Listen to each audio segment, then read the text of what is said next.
Hello and welcome back to my channel. This is Rochelle of the Healing Rose, and today I thought I would just share with you my top 10 tarot decks that I really love and enjoy reading with.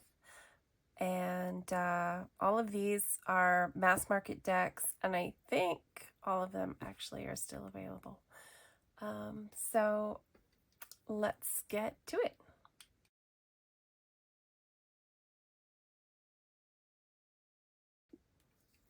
All right, so this first one is kind of just an honorable mention. This is a deck that I absolutely love. It is very specifically just for relationship readings, so it has a nice little solid hardcover book, and the cards are crazy, huge, massive cards. So this deck is fabulous. It only has the majors in it. And it's kind of this fun Renaissance Victorian collage style. They're very ridiculously big cards. It's just awesome though. This came at a time when I was looking for bigger and bigger and bigger cards. It's like you couldn't find cards that were big enough, right? And I wanted just really huge tarot cards, and then I found these and I totally love them. So it is a very old deck. They are super awkward to shuffle. This deck came out early 90s, and it has a very simple spread, and the guidebook goes through the meanings for each card depending on where it is in the spread and whether or not it's reversed. So it's actually quite a detailed guidebook for the majors, and it's very specifically just for relationship readings. So I don't use it very often. It's not one I read with daily, but it's a very cute little set. I have no idea if this is still available or not, but I love this deck.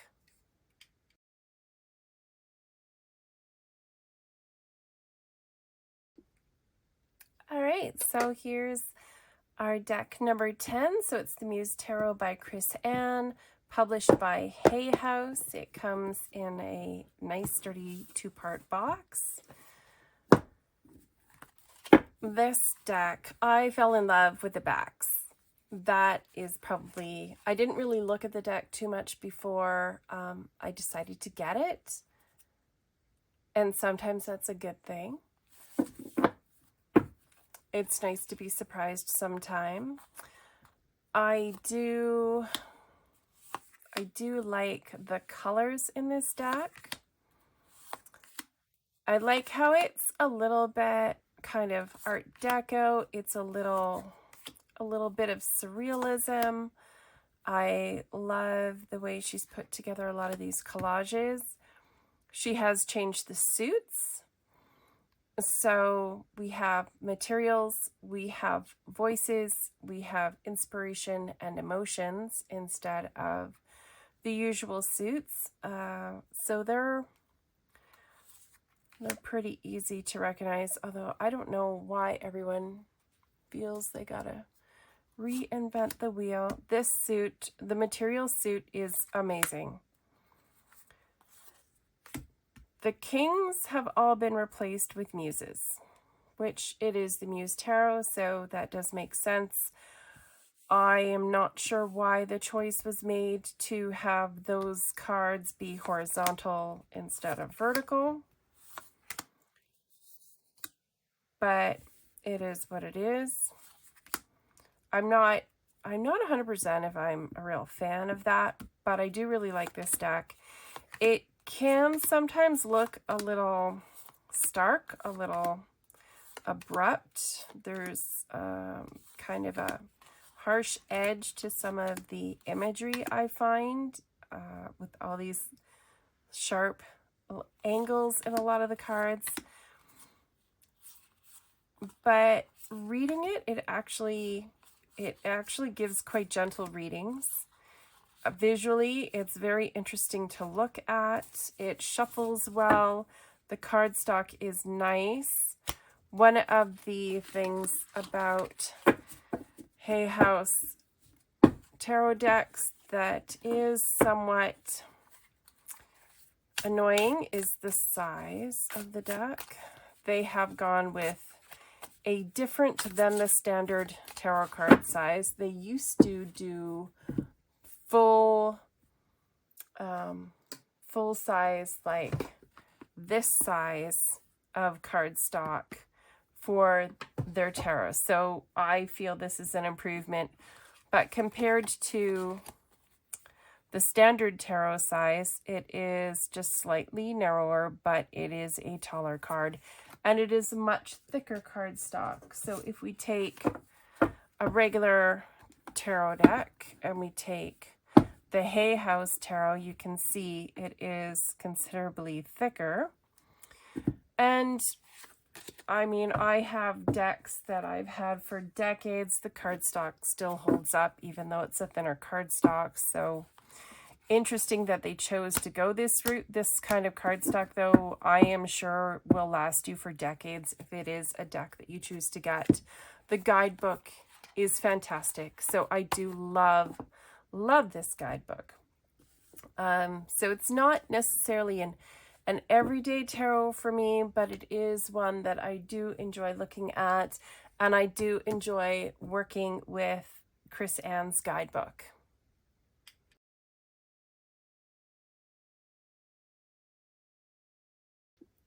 And for number 9, we have another Hay House deck. I love this deck. This is a really fun deck. The Wandering Star Tarot by Kat Pierce. It is an 80 card deck, so there's 2 extra cards that you get.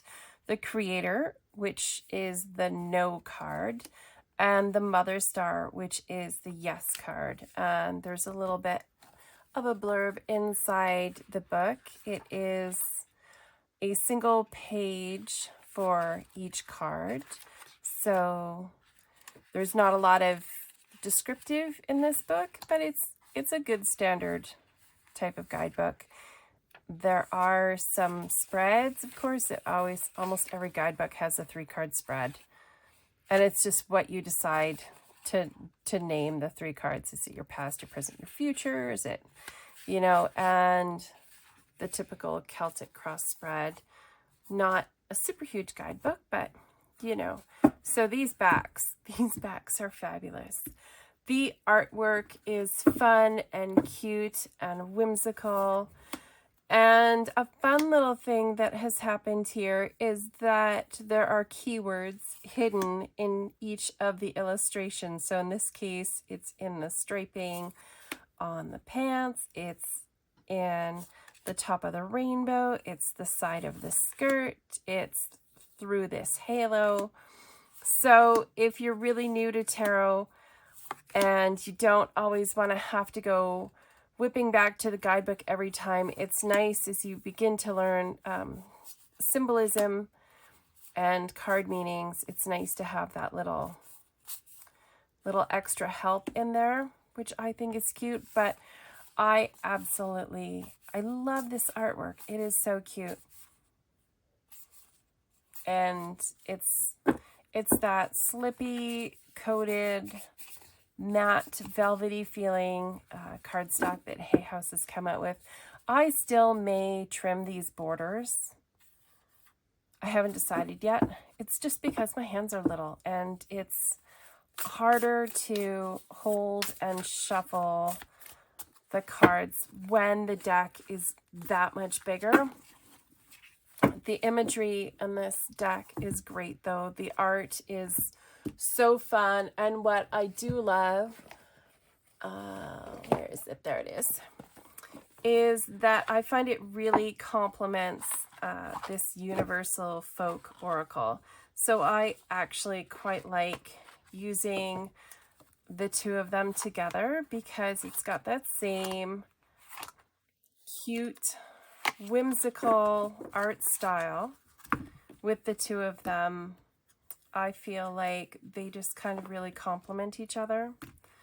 So I do tend to use the two together, which is great to have, you know, different artists doing different work and having those decks that can complement each other and they don't feel like they're really jarring or contrasting. So this is just a really fun deck, and if you're really new to tarot, I think it's quite easy to read with. It doesn't have the same depth of symbolism in it that you find in the more traditional Rider-Waite-Smith clone decks, but it is still, I mean, it's just great. It's fun, it's cheery. I love the contrasting patterns. I really enjoy the color palette that's used. I like that there's these 2 extra cards in there if you decide to mix them in with your deck or not. I do have it mixed in. I just separated them out before the video because otherwise I'll never find them if I don't. But this is just a super fun. I love this. I can't even tell you how much I love this deck. It reads really well, and it's just super fun and whimsical.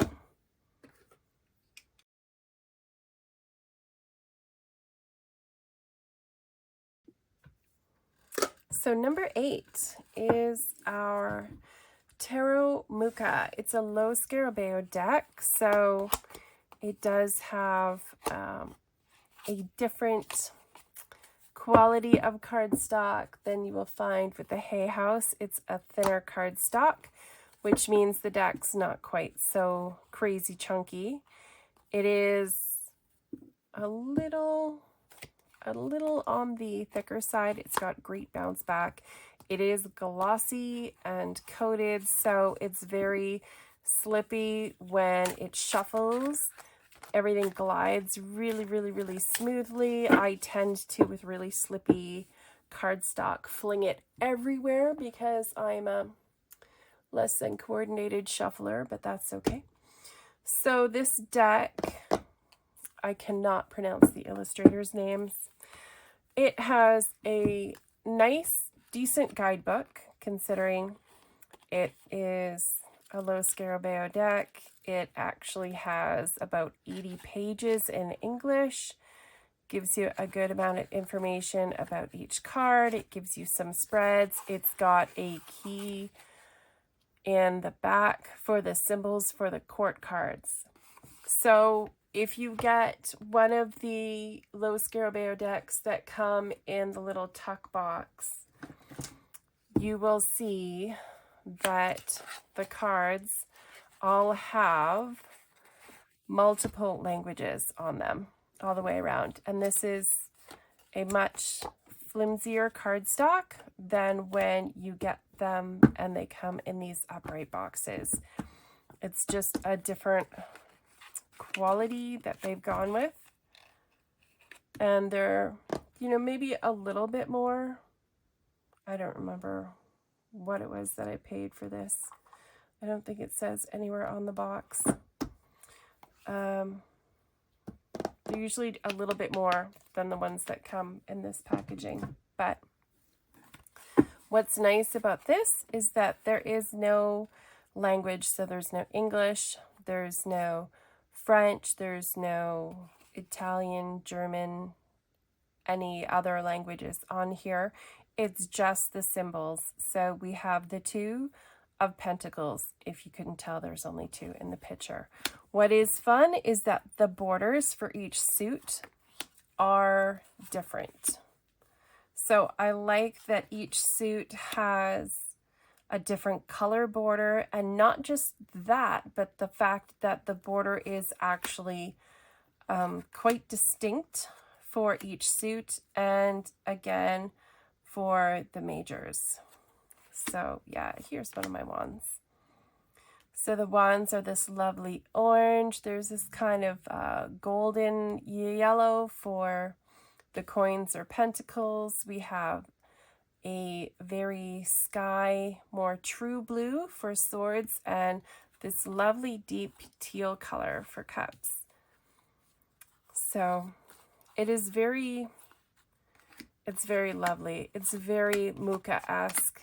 The artists really captured that Muka vibe.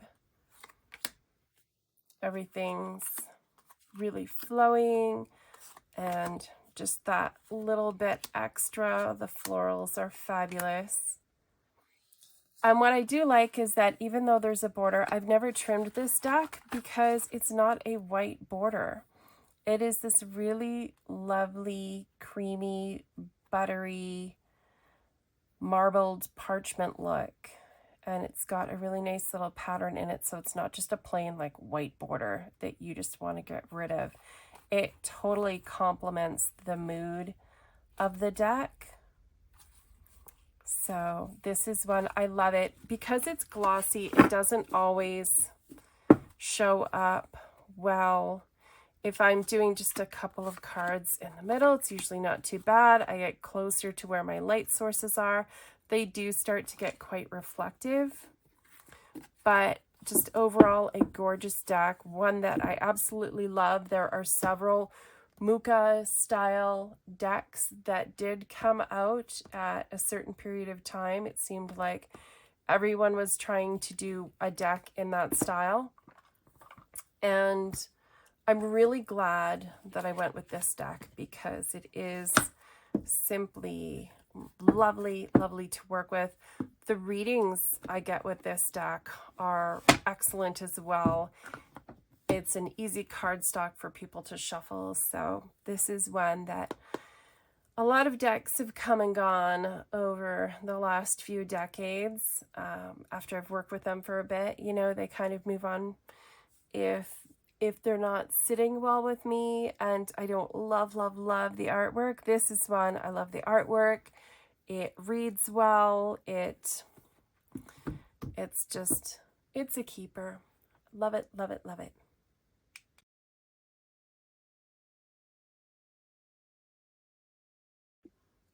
And number 7. So we have our Tarot of a Moon Garden. The paintings are by Karen Marie Schweikart. And this is a really cute deck that I love. It's full of whimsy. It's full of fun.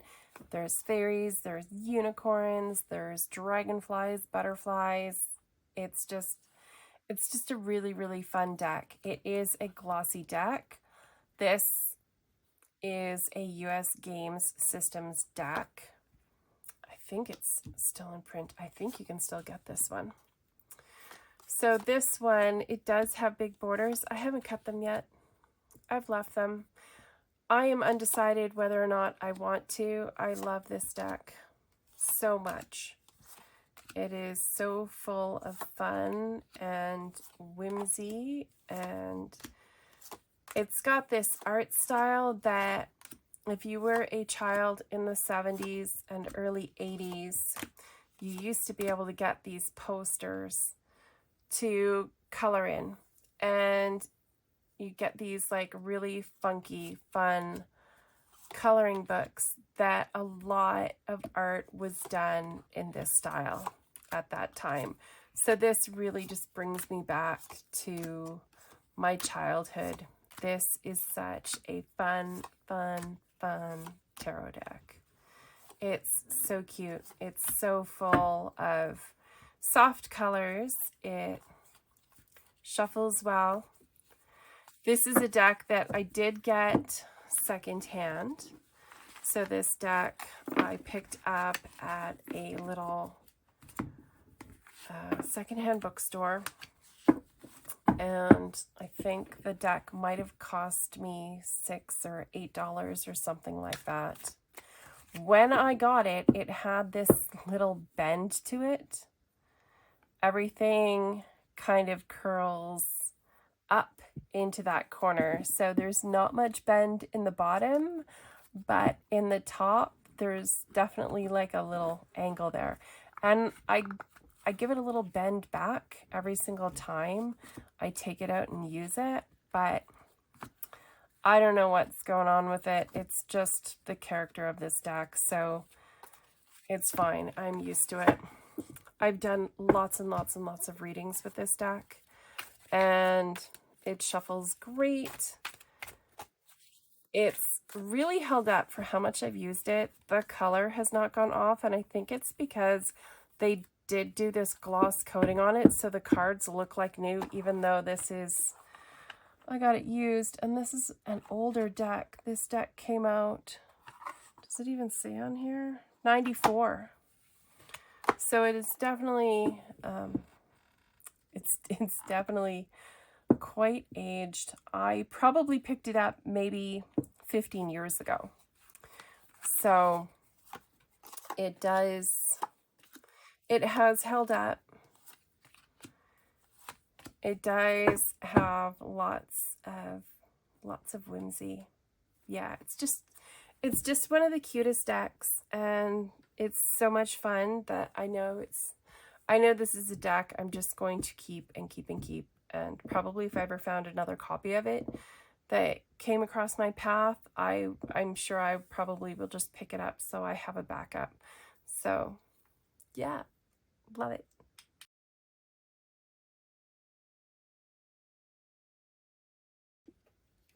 All right, so number 6.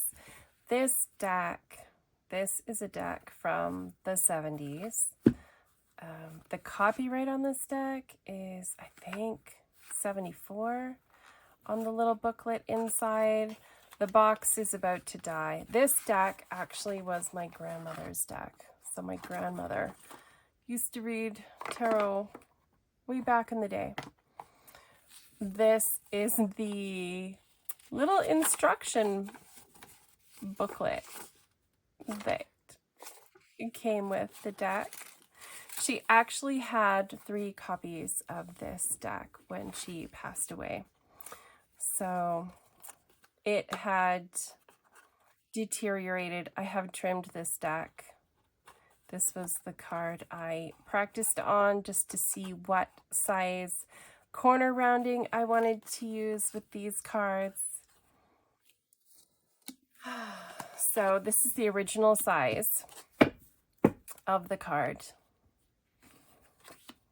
And, you know, it's one of those the little ad for the hardcover book, which I think I might actually have somewhere in my book stash, because I do have a couple of her books that she had. So she had 3 copies, and they were all kind of jumbled in one box. So my daughter and I went through and sorted them. There were 2 complete decks and 1 partial deck. So she had a deck, lost a couple of cards, and proceeded to go out and buy a couple more decks just so she would have them with her. This one, because as you can see on here, there was some damage on this deck. And this is one of the oldest ones as far as we can figure out, because of the fading on the back. So my daughter has one that's untrimmed, and I have all the spares in another little box just to save for projects. So it's a Marseille deck, which means the minors have no illustration other than just the little pips. And if you're new to tarot, they can be much more challenging to read, because you don't have any symbolism to look at to kind of figure out what it means. So you do have to learn your meanings. It is absolutely adorable.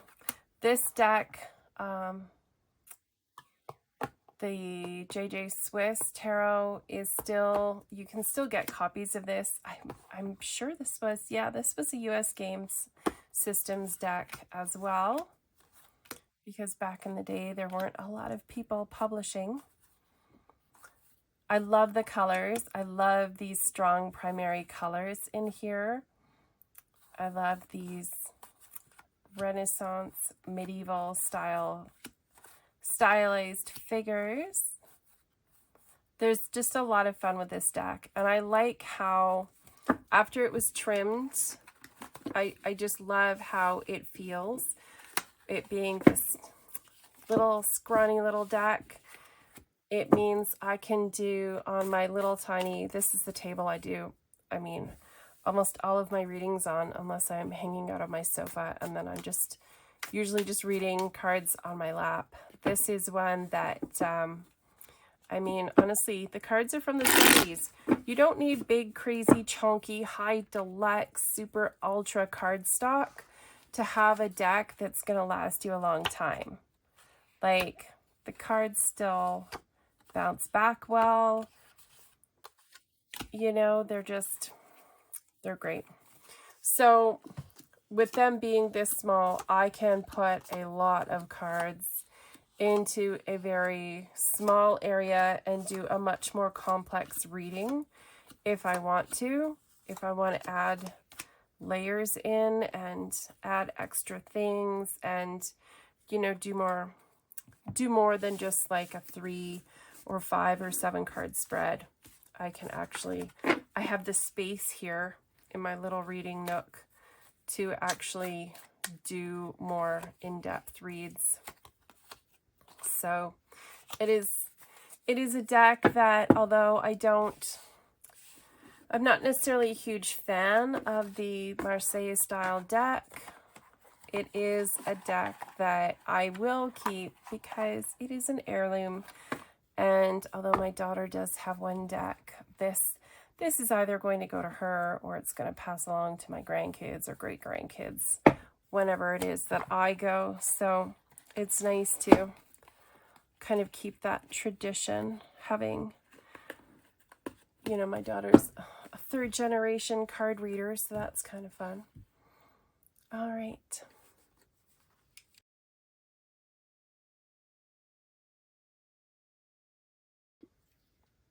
All right, so number 5, our Shadowscape Tarot by Stephanie Law. And the text is written by her and Barbara Moore. And if you've ever looked at a tarot book, you've probably seen her name. Her name is on a lot of the texts that are written that accompany a lot of decks. Not every artist necessarily wants to or is super interested in writing a lot of text to go with their decks. So this is a very well used deck. This is Llewellyn. So I did get it in this little, I know it came out with, I remember when it first came out, there was a box set and there was this little one, and I ended up getting the little one, but I did find at a secondhand book place, I did manage to find the big guidebook, and not that I necessarily need it, but I did like having that just to go along with, just in case I ever feel like I want to reference something about why maybe something is in one of the cards, or if there's certain reference to any symbolism. So the backs are stunning. Love the backs. And her artwork, her watercolors are amazing. And it has this really beautiful metallic lavender silver finish on it that is just amazing. I have done so many readings with this deck. And it definitely needs a touch-up. I'm probably going to do some edging on here to clean it up and freshen it, make it look a little newer. But I love this deck. It's absolutely gorgeous. When people get a reading with this deck, they love the deck. They love the color scheme. I get a lot of comments on how beautiful this deck is. It's got a certain bit of whimsy to it. It's kind of magical feeling. It's not super watery feeling. There's a lot of purple in the deck. There's a lot of green when you're looking at the pentacles, at that earth suit with, it's got little lizards and dragons throughout it. The swords are all different birds. So the cups, There's a lot of mermaids in the cup suit. And of course, these wands all have these gorgeous little foxes in them. So it's really, I love this death card. Absolutely beautiful with this phoenix. It is a gorgeous little deck. It is soft and it's pretty, and it tends to give really good solid readings. So I do love that about it. It is Rider-Waite based, but the symbolism isn't all, it's not just a total clone. The mood, the general overall vibe of that, those Rider-Waite meanings are still there in the cards. There's just not as, it's not as full of people, which is kind of nice. I mean, there's still figures in the cards, but it's definitely got a lot of balance with the sort of animal and mythical world in it. So this is just a great solid deck. It's beautiful. If you love this kind of color palette, definitely it's a deck that you can pick up. Very reasonably priced. I think it was like around $20 or so. 22, I think it says on the back of the box. This was one that I received as a gift, so I didn't purchase it myself. It was a Christmas present from my parents. Probably, this was probably 15-ish years ago. So it has held up really well. The box has seen better days because it has traveled a lot. I chose to keep it in the box instead of putting it into a pouch because I find the cards always hold up better in the boxes. But, you know, this is a fabulous deck that's just going to stay in the keep pile for a long time.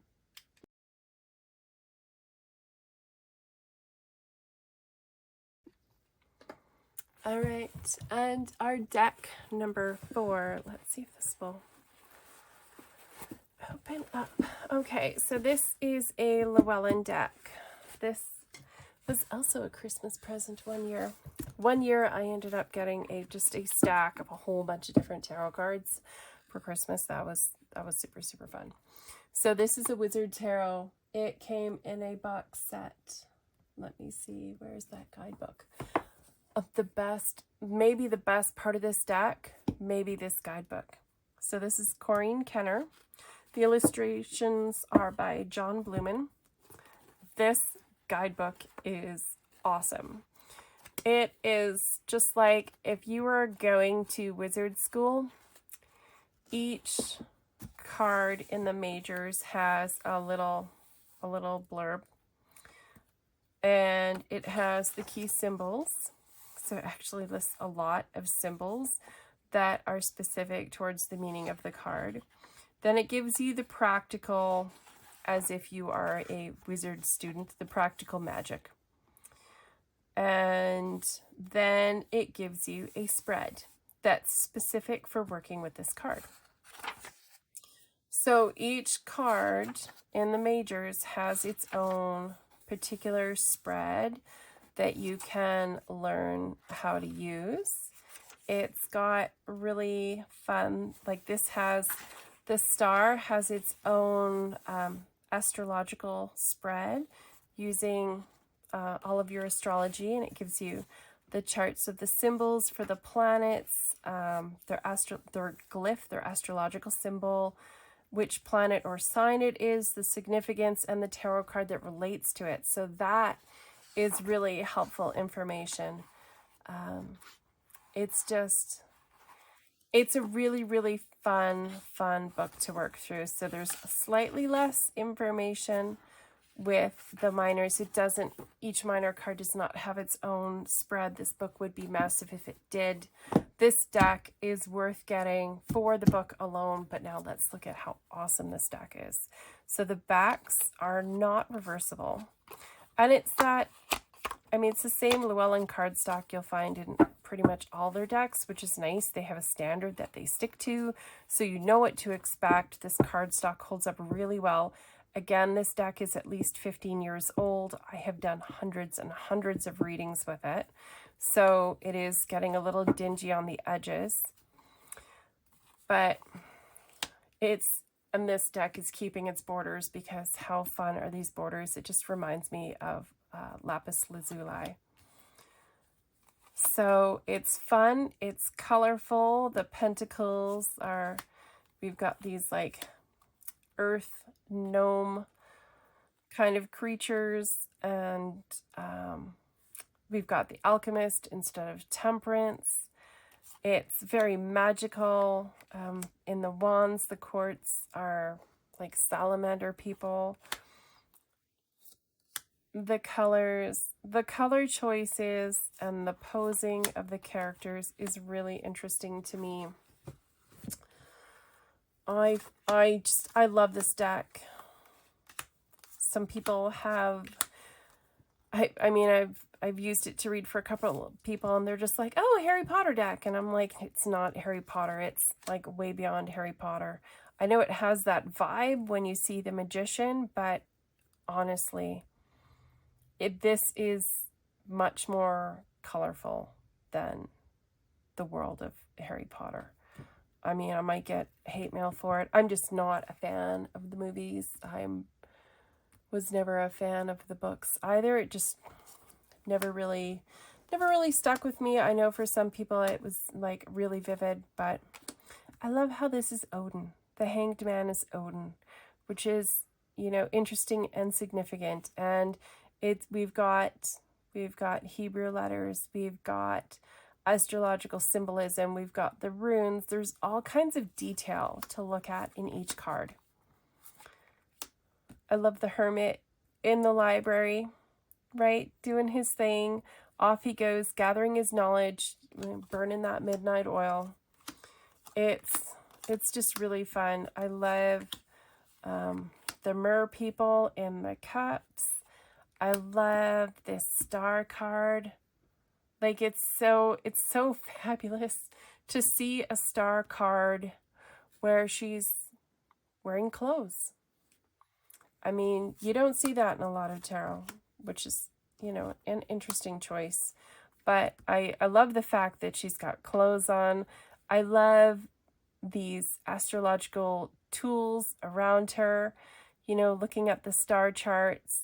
And I love that Egyptian feel that it has to it. I love that we have like Chiron as the Hierophant.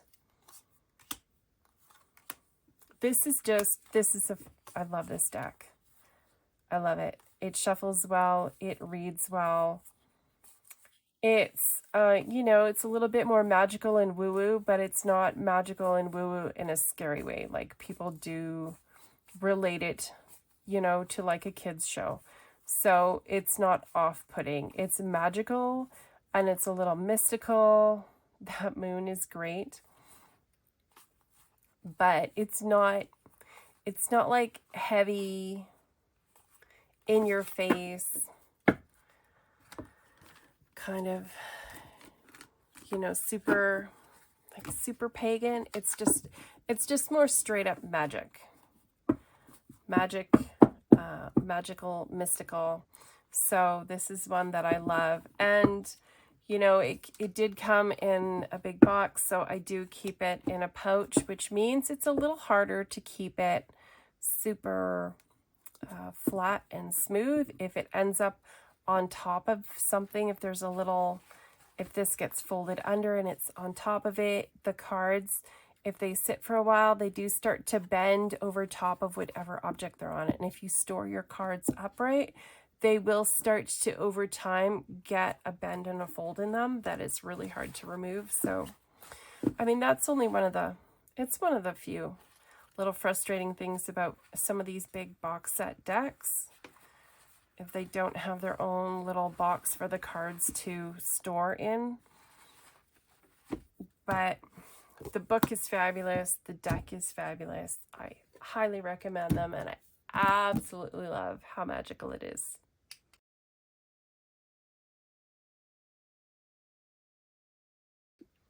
All right, so deck number 3 is the Enchanted Forest Tarot by Linnea Weatherstone.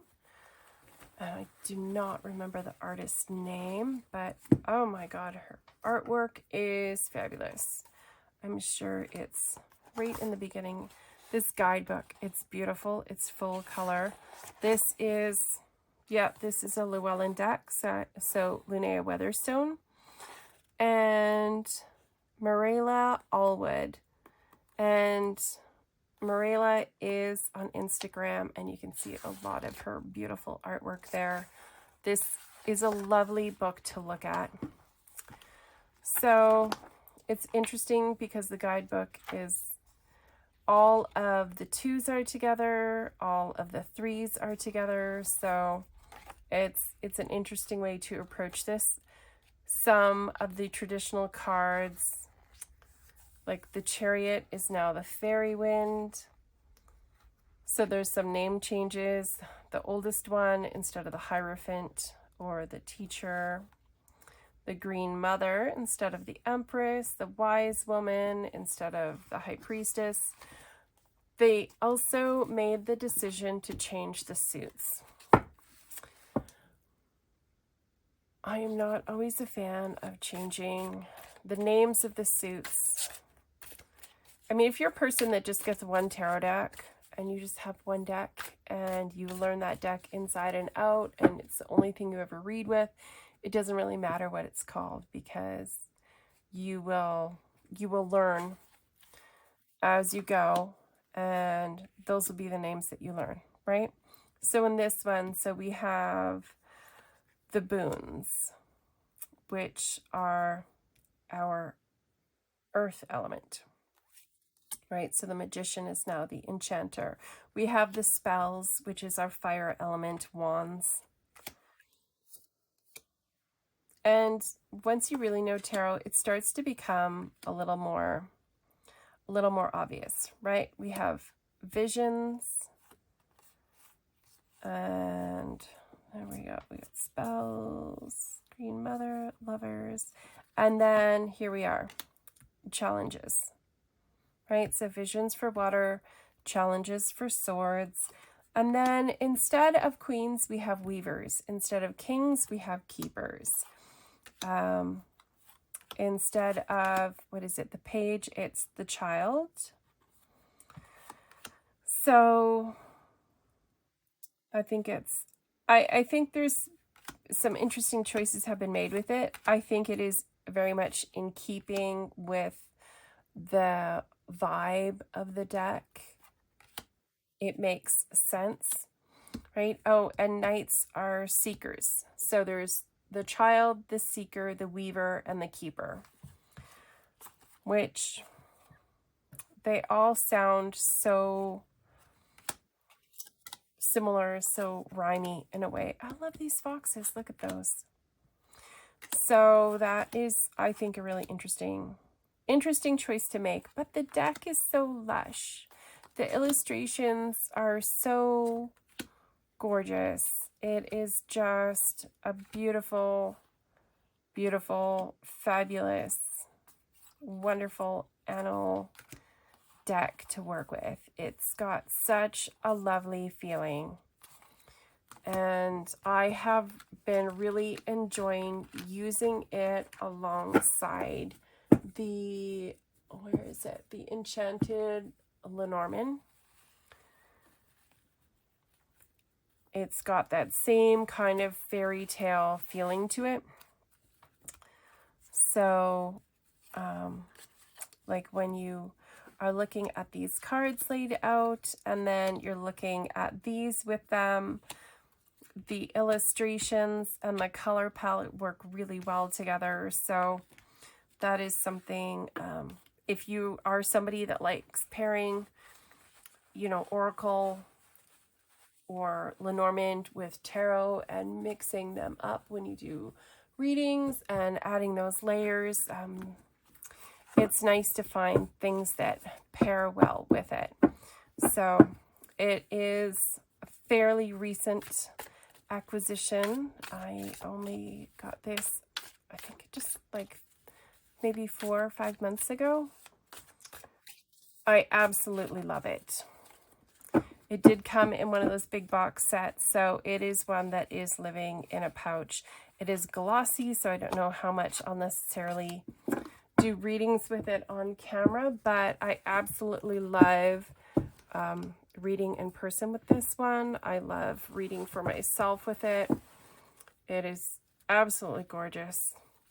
It is now probably my favorite forest themed deck that I have, which is why it made it into our top 10.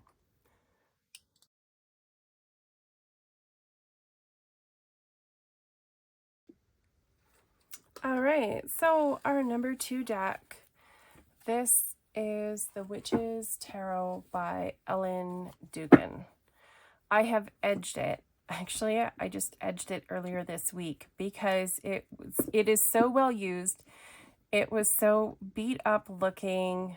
The edges were actually starting to chip up and peel up.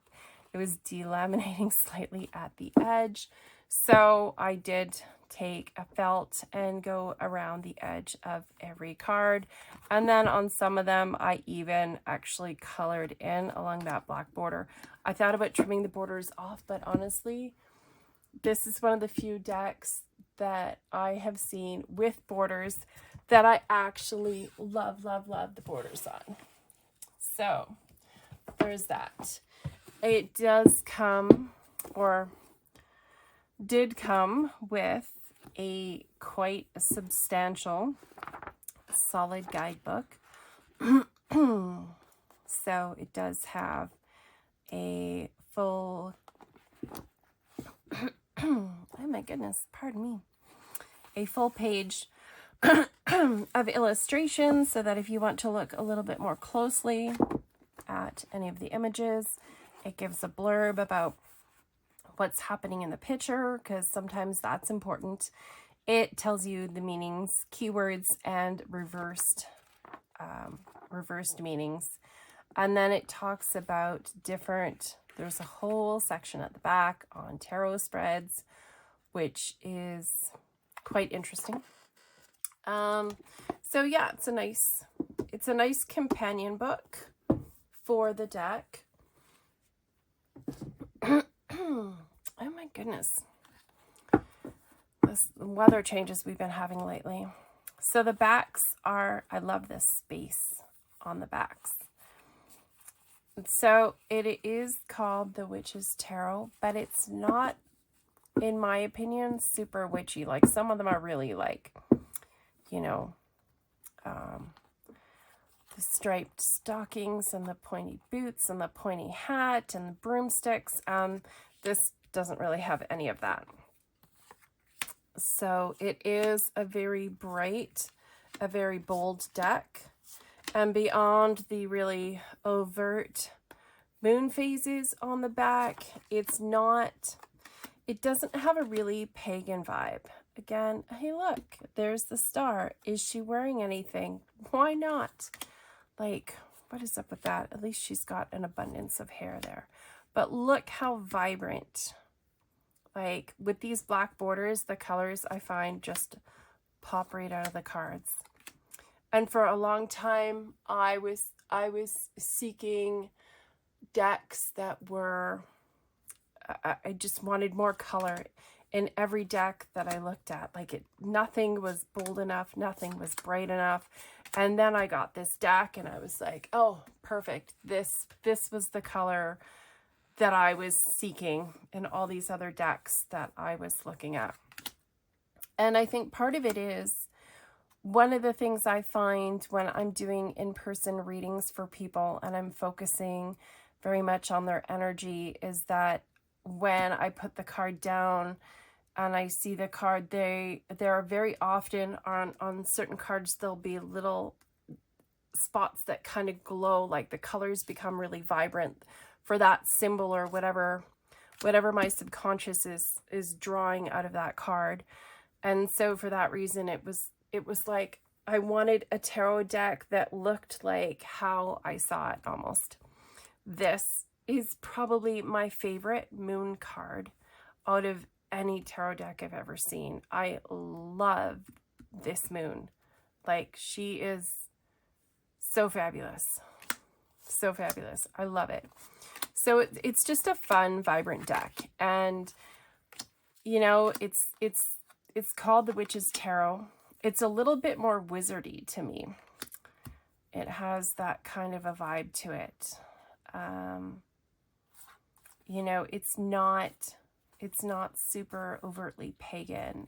It's not really in your face witchy with the symbolism. So it's very, I feel like it's a very neutral kind of deck when I use it for readings for people. You know, like Judgment is changed to Karma, so that really strong Christian symbolism has, you know, is not there. So it's got a bit of a different feel, but still something like Karma is, I think, a fairly neutral term for a lot of people, right? The devil is gone. Now it is the shadow side. So the High Priest still looks very priesty, but, you know, he's got an interesting vibe to him. So it is, like, look at how bright Justice is here. You know, like the bold that's going on. I love this. And you know what? It's a deck that she's a really interesting High Priestess. I quite like her. It's got a lot of interesting characters in this deck. There's like some layers to the symbolism. Like, look what a mad wizard he looks like, right? It's fun. You can read for people that are, you know, not, they're a little afraid of the woo, they're a little nervous about things, and this is not a deck that scares people off. You know, it's not full of a lot of like really strong, overt, in your face kind of, which I like when I like that when I'm doing readings for people. You know, there's a lot of judgy people out there sometimes, right? So it's nice to have a deck that still feels magical, but it's still very accessible. It's got some really lovely, soft imagery to it. The faces of the people are kind of very open faces, even when it's a strong face like this, right? Like she's strong. She's the Queen of Swords, but she's not, it doesn't put people off. So I do really like that. You know, so it's a good deck for me to go and do readings for people where they don't, you know, it doesn't put people off on any level. I love this deck. I'm really glad I decided to edge it. I was contemplating whether or not I needed a new copy of it. And I know very recently there has come out a pocket size version, like a mini deck. I think it might actually be in a tin. If it is, I think it's like 16 or 17 Canadian on Amazon. But edging, if you have an old deck and you choose to edge it, the difference for how it looks and feels is night and day. Like it really feels like a brand new deck to me now that I've gone and edged it. And this is one of my absolute favorites to read with.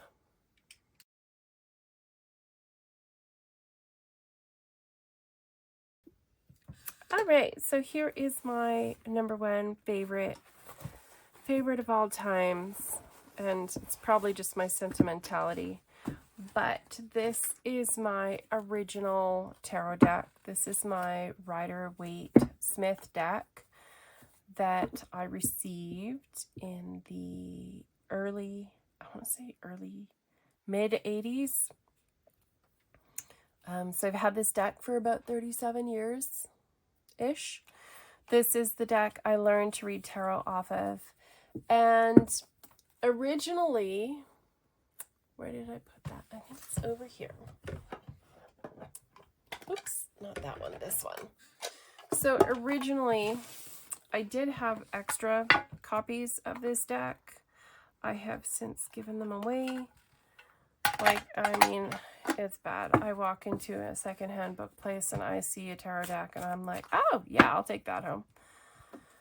Crazy. So originally it did have borders and script that looked like this.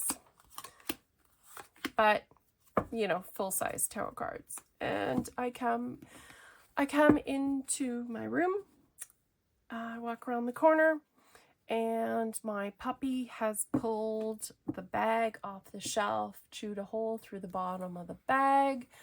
I'm looking at it. It was like a beautiful little handmade knit bag that fit the deck perfectly. The deck had been in it for years, and I took it away from her and the tarot cards inside, and you can see on this one, I'm not sure how well it shows up, but there's actually little dents from her teeth that are still in the cards. I've tried smoothing them out. I've tried ironing the cards. Like, they're just going to be there forever. So I was kind of, I had a moment where I was really heartbroken, right? So, yeah, my dad had bought this deck for me for Christmas when I was like 13. And so that was, you know, I was like, and he passed away a couple years ago. So I was like, are you kidding me? Like, oh, I was so upset. So, you know, they look like this. And then I thought, I'd watched all these videos on deck trimming. And I thought, well, you know, maybe I can trim it. So I grabbed up the scissors and I took the card in the worst condition and I trimmed it down and took all the chew marks off of it. And of course, it was all mixed up, so the reversed here and there. So it's not just like I had to trim the tops, right? So I had to trim the tops and the bottoms on some. So then I'm looking at it and I get through 5 or 6 cards and I have a panic attack moment. And I'm like, wait a minute. Oh no, like with the numbers gone and the words gone, how am I even gonna read this deck? Like, I don't know. I don't know what I was thinking. And then I sat there and like out loud I say to myself, what is wrong with you? You've been staring at these cards for like, this happened like 2 years ago, right? For like 35 years, you've been looking at this deck. And if you don't know what these visuals mean when you look at them, like, you should just quit reading tarot cards. And I was like, okay, all right, yeah, I feel better. And I really like it because the only ones, and it's just for the positioning of the script, right? So the only ones that still have a number are the major arcana. The minors have nothing but the images now. So that kind of worked out interestingly, right? And I mean, look at it. This deck is, you know, it's a US Games deck. The cardstock holds up well. The colors are still great. And, you know, it's older than, it's old. And I'm sure everyone's seen a Rider-Waite deck, right? But this is my favorite deck. This, I mean, especially since the dog chewed on it, this now actually just travels in my purse with me because, you know, I don't want to leave it at home and have something happen to it when I'm not there and I can't brush in. I like carrying it with me. It's just got such a good feeling. This one's got little tooth marks on it too still. There's a couple where, oh yeah, this one actually, if you look really closely, and it probably isn't going to show up on camera, but if you actually look really, really closely, you can see there's like little, from her little tiny pointy puppy teeth, she actually put little holes right through the card. The light actually does come through them. So I love the feeling of it now that it's just that little bit smaller. I trimmed off enough that when you put it against a regular tarot card, it is considerably smaller, right? So it was all the script on the bottom is removed, plus the borders. So it's changed the size of the cards. It's almost now a pocket deck. Absolutely love it. And it's fun because somebody came out with this, the Pixies Lenormand, which utilizes all of Pamela Coleman Smith's artwork that has been manipulated to make Lenormand cards that go with. And I love that they're actually like, you know, almost the same size when you're reading. So visually it makes for really interesting reading to mix the two together. I'm actually contemplating taking the borders off of these, because wouldn't that be fun, right? So this is one where it's the US Games, and it came in the little tin with the, look at this cute little tiny book. I love it. So yeah, if a deck comes in a tin, I probably want to have it, just because I love little tins. I love little boxes. So yeah, this deck, this is my ride or die deck. I've done more readings with this deck than any other deck I've ever had my hands on. Sometimes I combine this tarot deck with another tarot deck and I'll read the two together. I used to do that a lot with my Grail Tarot, because the Grail Tarot tells a really interesting story when you're using that deck. And then using that in conjunction with this, because I had this where I would have reversals with this and have the other deck upright. So this one was like fully mixed. You'd have upright, you'd have reversed, and I would then, you know, lay out a row of this and then lay out a row of the other tarot, and then maybe pull one or two oracle cards. But the contrast between the two tarot decks and how they read with each other was really fabulous. It's just kind of magical the way those two work together. So I used to read with the two decks a lot, and it just gave me some really interesting insights and evolutions when I first started mixing tarot decks together. That was pretty cool. But anyways, I do hope that you enjoyed this little insight into what my favorite mass market tarot decks are. I think all of them, maybe with the exception of the Lovers Tarot set, I think all of them actually are still available to purchase. Definitely this one is probably never ever going out of print. US Games has been printing this one for decades now, so it's really easy to get.